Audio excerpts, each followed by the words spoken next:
Hi, this is Sherry from Scaredy Cats, the podcast, and you're listening to Tale of the Manticore.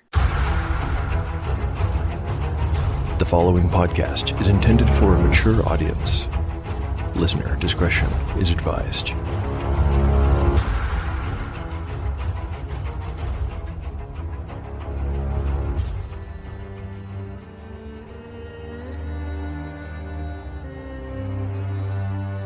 Welcome back to Tale of the Manticore, Season 2. Like the creature from which it takes its name, Tale of the Manticore is a mashup, a crossbreeding between two different species of storytelling. Here you will find the unpredictability of old-school RPG paper and dice games with the storycraft of a dark fantasy novel. No character is sacred, and no character will be spared if the dice decide their fate is at hand. According to lore, the tail of a manticore is barbed with cruel iron spikes. There will be much pain in the days ahead.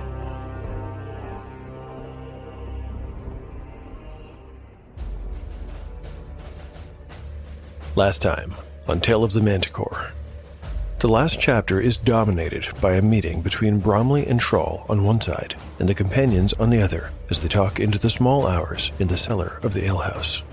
They discuss many things, including the deaths of Tamlin and Cole, the companion's success in upsetting the King's 3 days of blood and justice, Culfrey's fate as reported by Briar Patches, and the authorities' abduction of the clerics of the Church of Sidal. Finally, Bromley and Shaune make their pitch. They ask the PCs to assassinate a man named Goddard, who is the current Lord of Nepule. The episode ends on a dark note. Sivan, whose true form as a succubus is now revealed, has been killing prisoners in the dungeons under Whitestone Castle and delivering them to Azor Azul in order to restore her master's strength. She has run out of victims in a lower level and has started working her way up, taking souls from the main dungeon. Krell, alerted to the grisly and mysterious deaths, has gone to investigate, but so far he has not had much success in finding the cause of the killings.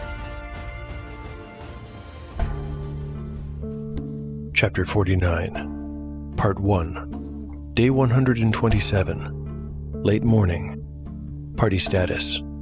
After natural healing, the party members' hit points are as follows. Yellowfly, 27 of 30. Shaune, 22 of 22. Jace, 31 of 31. Catsbane, 14 of 15. Bazu, 13 of 13. Spells available. Catsbane has memorized Read Languages, Magic Missile, Invisibility, and Mirror Image. Bazu has prayed for Detect Evil, Cure Light Wounds, and Bless. Bromley had written them a note and sent them on to the Laughing Maiden Inn, a fish fry restaurant on the coast with a perpetually vacant single room on the second floor. There, they were to give the note to a man named Zeb, who worked there as a cook, and he would set them up with a key, food, and anything else they might need. Bromley said they'd be there for just a night or two, while more plentiful and spacious accommodations were being arranged.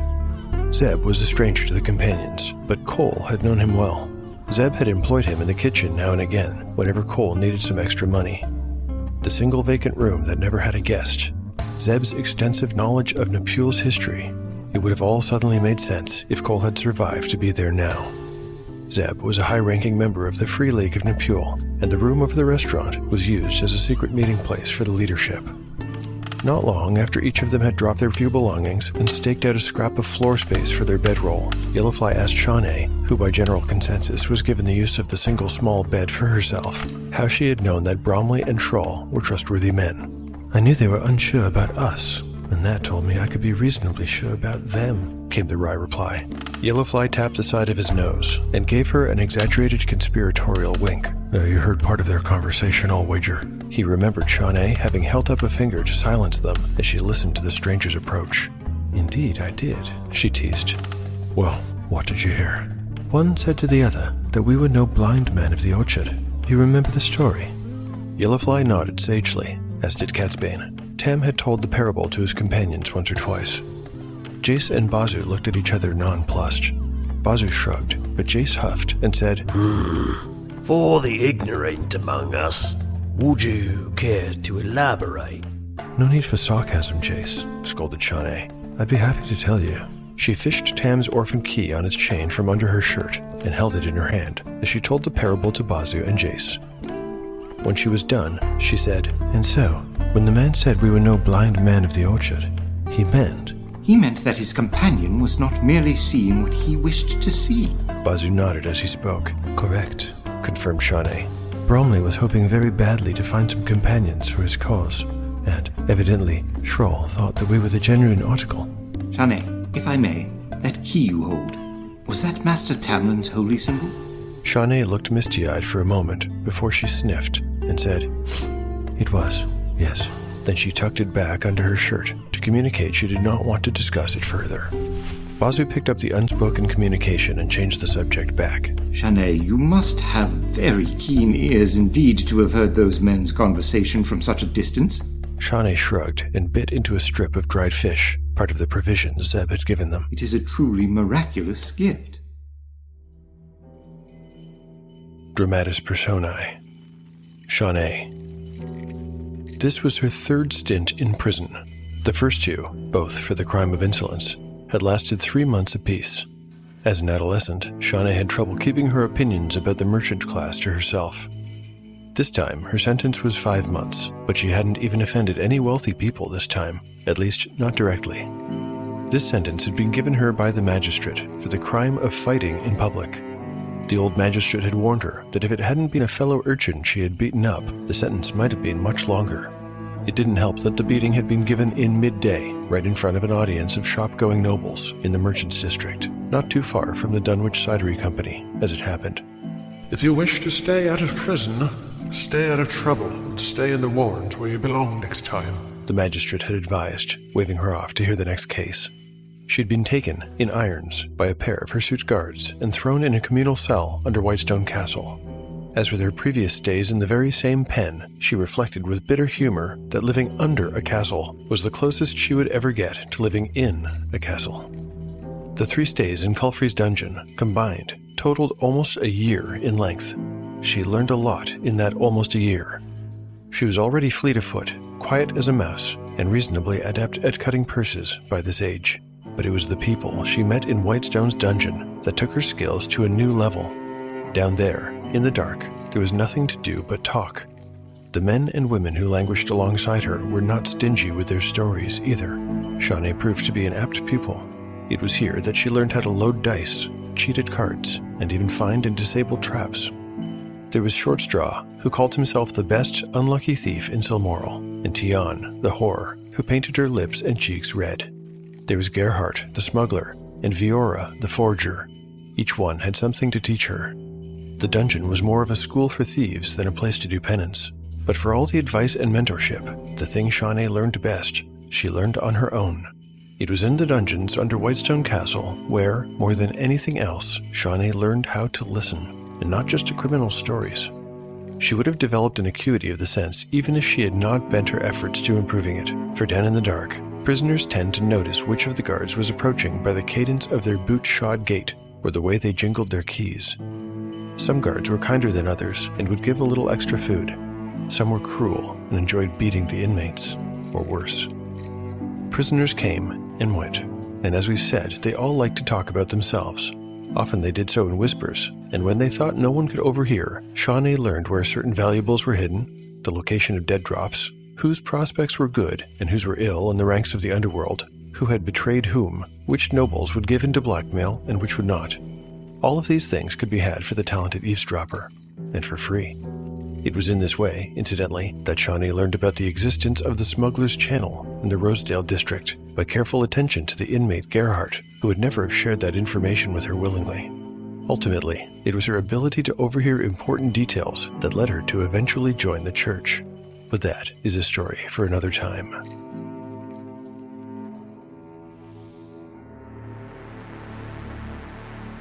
Speaking of Shaune and her skills, today is a level up episode for the rogue. She has just achieved level 7. Let's get her character sheet and some dice and see how she'll improve. First up is an increase to her hit point maximum by 1d4 plus 1 for her constitution. The roll. A 3 plus 1 is 4, and Shaune now has a new max HP of 26. A great start. Let's see if her good luck will continue. Potential ability score bonuses are next. Will her strength improve? A 6 on a d6 means it will. I've got a 4. Intelligence. A 3. How about wisdom? She's heard enough of Tamlin's parables that I feel she should improve here. A 6! Wow, can these dice hear me? Her terrible score of 6 becomes 7. Dexterity. It goes without saying that she could use it, and I think she deserves it. Don't you, dice? A 5. I guess not. Constitution. A 4. Charisma. A 1. Still, I feel this has been a good level up. Her thieves' skills also rise by roughly 5% across the board, too, of course. You know, I like Shaune more and more as time goes on. I really hope she'll be with us all the way to the end. Of course, the dice will do what the dice will do. All I can do, much of the time, is roll them and weep. But still, here's hoping. How do you fix a quandary? There's only one solution. Portal Quandry is a Dungeons & Dragons real play comedy, dramedy podcast about a party of mismatched heroes trying to do just that. Join Dungeon Master Tyrone Cross as he hurls our Melbourne-based party into a mystical world full of strange creatures, stranger people, and strangest of all, unanticipated self-discovery. Gross. Listen to Portal Quandry now on Spotify, Apple Podcasts, or wherever you get your podcasts from. Episodes released tri-weekly. Chapter 49, Part 2, Day 127, Late Morning. Krell tried to question the female prisoner, who had been mysteriously spared, and for 2 nights now, while the occupant of the cell across from her had been torn to pieces. Whatever she had seen or heard must have broken her mind, for now she uttered nothing but mad laughter, while pushing her body into the corner of her cell, as though willing her flesh to become a part of the stone. Still feeling cloudy-headed, he left the dungeon, climbing the stone steps that led to the main level of the castle grounds. It did not take long for him to detect that something had changed. Things were even quieter than usual, and, correspondingly, there were very few people around. He beckoned to the first guard he saw, a young man with an unkempt beard and a uniform that needed washing. "You!" he called. "Come here!" The young guard sauntered over, not quickly enough for Krell's liking. "My lord," he drawled, bowing low. "Where is the warden? Why has he not yet returned?" "I know not, my lord," came the wheedling reply. "Where is everyone? Has anything happened?" Krell realized that he had been spending so much time below ground that he might well have missed something. "The queen departed early this morning. She took a whole train of liveried domestics and several guards with her. I can tell you that." "What do you mean, the queen left?" "Only what I said, my lord," returned the guard, shifting his weight. There was something plaintive in his voice that Krell found irritating. "Where was Her Majesty going?" He felt his face turning red, not in anger, but gall, for having to get his information from a lowly guard. He added an unnecessary, "Speak up, man!" The other seemed unbothered by Krell's remonstration. He shrugged. "Someone said she's going back to Zaisha, my lord. Can't say if that's true or no, but she took enough with her to be gone a long while, I'd reckon. Trunks and chests and bags. She had a dozen men just to carry it all." "And the princess?" "Laphasia was with the queen. Saw her myself." Krell decided to change tack. "Captain Zinwan, then? Was he with her?" "Not that I saw, my lord." That was a relief. "Then where is he?" "I haven't seen the captain in a day or two, my lord. The men who remain, they wonder where he was, and—" "What do you mean, the men who remain?" spat Krell. "Many of the palace guards have left. I couldn't tell you where or why, but not I, my lord. I swore an oath, and I man my station, and I would never do—" Yes, very good." Krell walked away without saying more, leaving the guard with his self-congratulating incomplete. The dungeon's entrance was not particularly close to the main structure of Whitestone Castle. Even directly, it would have taken him several minutes to cross the grounds and reach it. But Krell made a point to take a circuitous route, passing by several barracks, guard stations, servants' quarters, and then entering the castle proper through the kitchens. Wherever he went, he found rooms that were empty, or nearly so. When he encountered a servant or guard, invariably hurrying to look busy when they noticed Krell's outfit, he questioned them. Most knew nothing. None could tell him more than the first guard had to explain the Queen's sudden and unannounced exodus. No one had seen Captain Sindwan in the past 24 hours. Instead of going up to Culfrey Salon as he might have done, Krell decided to visit the Tower of the City Watch. Perhaps there he would find some answers. He was relieved to see that, as he left the castle, The doors through which he walked were guarded by a pair of burly men wearing the green and black. He snapped his fingers at them as he approached, without breaking stride, and they obediently opened the doors to allow him by.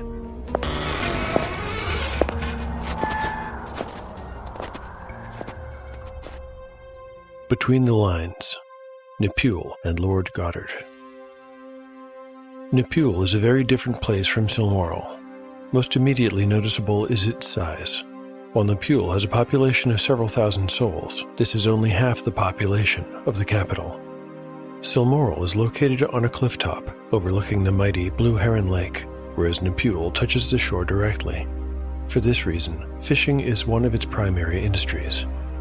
Silmoral has outer and inner walls, largely to separate the classes, but Nipule has but a single outer wall. The capital boasts the impressive Whitestone Castle. Nipule has nothing of the sort. There's no palace, castle, or even a keep. These were all torn down when it was annexed 3 centuries before by the regent Thury. He made no effort to disguise his reasons either. Nipule needed enough in the way of defenses to keep threats from the west at bay, but never enough that it might challenge the capital. By royal decree, no buildings may be constructed for military purposes. Therefore, those who carry the sword and shield do not congregate in any single place. There's no mass barracks or training grounds. Instead, numerous small, dissimilar places combine to provide these necessities. As for the leadership, in Nipule, there has never been a one who cannot trace their lineage back to the original Caymores. The nobility all live within fortified compounds, rarely venturing forth to interact with the city folk, who hate them and all they represent. Evidence of Nipulic's resentment toward their overseers is everywhere. The most obvious refusal to conform is found in their accent, which they proudly preserve. Nipulics show their differentness in numerous other ways as well. Their cooking is known for its simplicity and strong flavors. Its brewing is famous all over Camartine and beyond. Their songs and art are infused with a chaotic energy diametrically opposed to the controlled order and design of Silmarillion taste. One thing that's noteworthy in its absence is graffiti. Nipulics are proud of their heritage and their city. They would not vandalize the place they love best. At least by the standards of the time, Nipule is clean and, most would say, warm, charming, and possessing of a small-town atmosphere that belies its size. Because of the prohibition on military structures, Nipule's skyline is mostly broken by towers. Watchtowers and church towers are permitted by law. Many of these have tall and spiky steeples that needle the firmament, yet another difference from Silmoral, where crenellated parapets and flat-topped towers are most common. The man in charge of running Nipule and suppressing its occasional outbursts of independent spirit is Lord Goddard. Lord Goddard is a third cousin to King Culfrey, and therefore a man of status and wealth. The folk of Nipule largely hate him, as much on principle as for any other reason, and of course the PCs have been tasked with assassinating him. So who is this man, exactly? I haven't got a clue, not one, but I'm absolutely looking forward to dreaming him up at random. Here's my plan. I've made a kind of 3-point generator that uses a d20. I think it'll provoke some results that I wouldn't come up with if I just spun him out of whole cloth. I'll start with his age. A d20 roll will put him anywhere from 6 years old to 86. There's no math about to happen here. I'm just going to roll the die and pick an age that makes sense. I got a 13. I think that makes Goddard a man of about 50 years. Okay, that's a start. What's his disposition like? Another d20. The lower the number, the nastier he'll be, and the higher, the kinder. The roll. A 17. Interesting. The PCs are now charged with murdering a gentle, middle-aged man. Now I wonder, is Goddard a powerful man? I mean beyond the scope of his station in life. Another d20. The higher the roll, the more powerful. A very high roll might indicate some special abilities or circumstances. The roll. A 2. Oh, that's a surprise. I interpret this very low roll as... oh, I know. Okay, I think I've got a good start in fleshing out the companion's mark. Let's return to the narrative. By now, the PCs will be making some plans.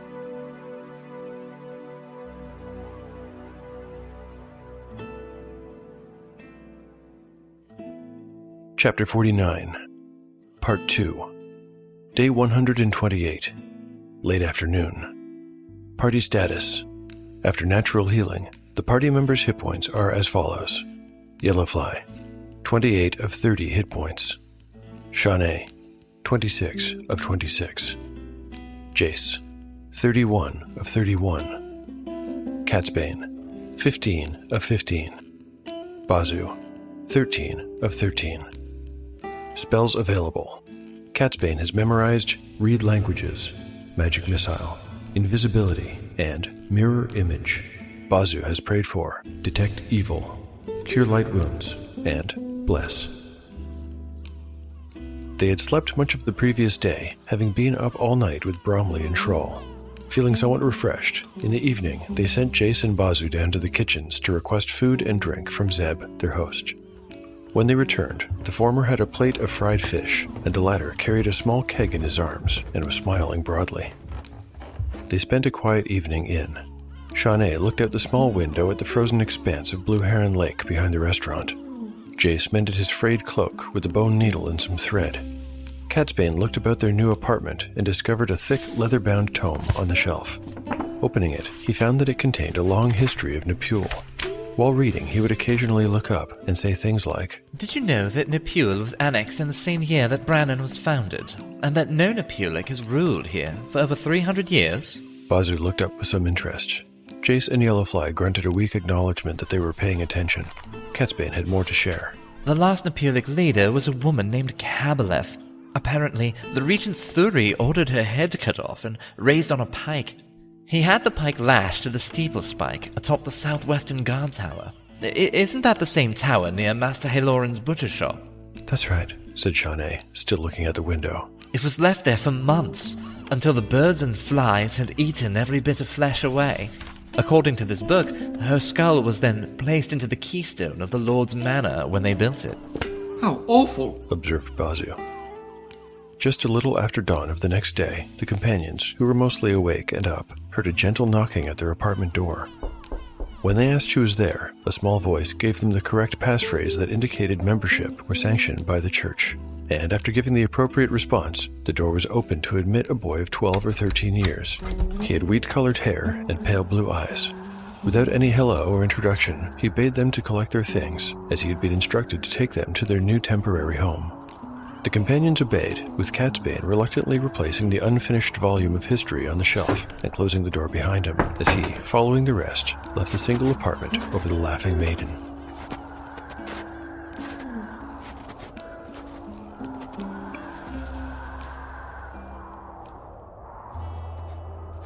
Outside, it was a mild and bright, windless day. The boy led them along the lakeshore with its hoary, cracked, and frozen water for a few minutes, and then turned up a dirt road. They passed a cluster of homes and small businesses, most of cob construction, but also some of timber. Eventually, they came to the place he indicated as their destination. Producing a large key of iron, he bowed, accepted a silver coin from Shaune, and sped off. Using the key, Yellowfly led them into the squat cob structure, more round than square in shape. It had a roof covered in ceramic shingles and a large chimney of brick. Evidently, the place had once been a potter's workshop, as all of the instruments of that trade were present, including a wheel and a small kiln attached to the chimney. There was an empty iron rack that had once presumably contained fuel for the kiln, 2 empty buckets the size of washtubs, both dry, and 6 large sacks that all turned out to be full of sand. There was a workbench with an assortment of combs, knives, and stamps along the wall, with a crate of broken tiles beside it on the ground. Later, Yellowfly would learn that the owner had passed away and left the business to Bromley in support of the Free League of Nepule. Bromley had wished to sell the place, but as of yet had not found a buyer. Its availability was fortuitous, and for the foreseeable future, it would be the companions' home in Nepule. After they got settled, the companions split up. Yellowfly took Catsbane with him to visit Schrawl at the Horse, where they were to receive some further information and instructions. Shaune and Jace went into town to locate the Goddard estate and do a cursory circuit of the perimeter, looking for any obvious weak points. Bazu decided to visit the local church of Sidal to ask a few questions. Yellowfly had previously instructed him to be judicious with how much information he volunteered, and forbidden him to use any of their names or the names of Bromley and Schrawl. It was late in the afternoon by the time they all reconvened at the potter's studio. Shaune and Jace were the first to return. They had purchased the necessary supplies and were busy drawing a map of the area they had scouted. It wasn't much. The estate was surrounded on all 4 sides by a 20-foot wall, the top of which had an ironwork of evenly spaced downward slanting spikes to dissuade climbers. The way the spikes had been placed provided no opportunity for the use of a rope, unfortunately. There were no buildings nearby from whose rooftops they might access the estate with greater ease, though there were a few from which they might post a lookout or a spy. There was only one single gate through which all egress or access was possible.